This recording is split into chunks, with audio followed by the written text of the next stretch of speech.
Olá pessoal, tudo bem com vocês? Hoje eu vou falar para vocês sobre o Setembro Amarelo.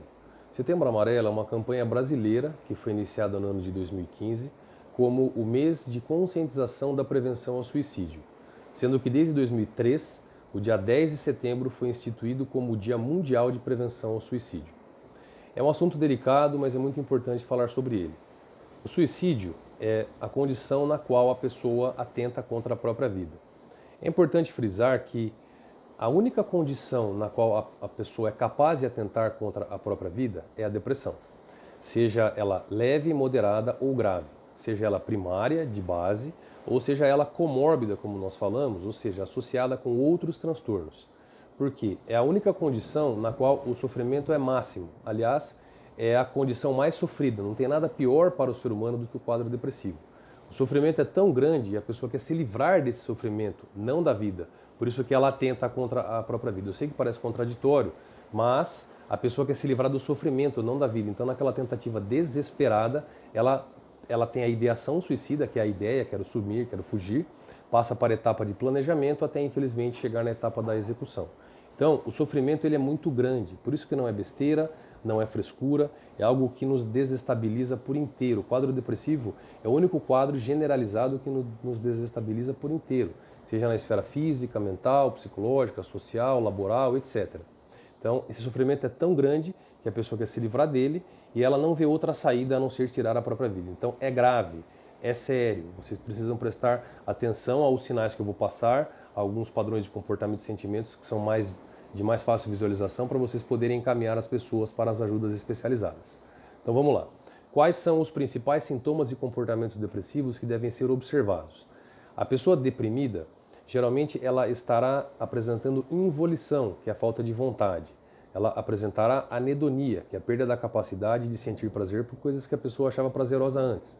Não gosta mais de sair, de ir no cinema, enfim, coisas que gostava de fazer, perde a graça, perde o interesse. Essa pessoa apresentará alterações de sono, de apetite, poderá apresentar dores de cabeça, essa pessoa estará sempre cansada, desanimada, aquela pessoa que fica meio que se escorando pelos cantos, tem que estar sempre sentada ou deitada, ela se isola socialmente, ela passa por uma lentidão cognitiva, então essa dificuldade de atenção, de concentração, de raciocínio, ela vai falar coisas desconexas às vezes, a instabilidade emocional, às vezes pode ter um pico de ansiedade, porque de fato você entra num quadro de ansiedade que pode evoluir para um quadro depressivo, então é uma grande mistura por conta dessa desestabilização. Existe também a despersonalização, a pessoa já não se sente mais ela mesma. Tem a desrealização, a pessoa acha que não vai realizar mais nada. Tem a desesperança, a pessoa perde a esperança. São vários sintomas e comportamentos, mas esses são os mais comuns, são aqueles mais facilmente observados. Então, percebeu algo parecido? Não aponta o dedo, não julga, olha, acolhe, apoia e direciona para as ajudas especializadas. Quais são as ajudas especializadas? É o psicólogo e o psiquiatra. O psiquiatra ele vai prescrever as medicações que diminuirão os sintomas, então as medicações elas fazem com que os sintomas sejam amenizados. E a psicoterapia com o psicólogo vai identificar as causas desses sintomas, desenvolvendo as estratégias comportamentais, emocionais, sentimentais, criando as habilidades, fazendo com que a pessoa entenda o que está acontecendo e possa melhorar, modificando sua forma de agir, de pensar, etc. Então, essa combinação dos tratamentos é o que vai fazer com que a pessoa seja ajudada. Outro ponto importante que nós fazemos na psicoterapia é aquele trabalho que a gente chama de psicoeducação. Então, nós fazemos com que, quando possível e se possível, os parentes, os familiares venham até o consultório também. Pode ser o pai, a mãe, o marido, o namorado, o filho, etc., para que a gente faça justamente esse trabalho de conscientização, para explicar o que é a depressão, o que acontece, como lidar com a pessoa, que a pessoa precisa tomar medicação, o porquê, o que a gente faz na terapia. Então, todo esse trabalho nós fazemos de tão grave que é. Então, nós fazemos psicoeducação em outros transtornos também, mas na depressão muito mais.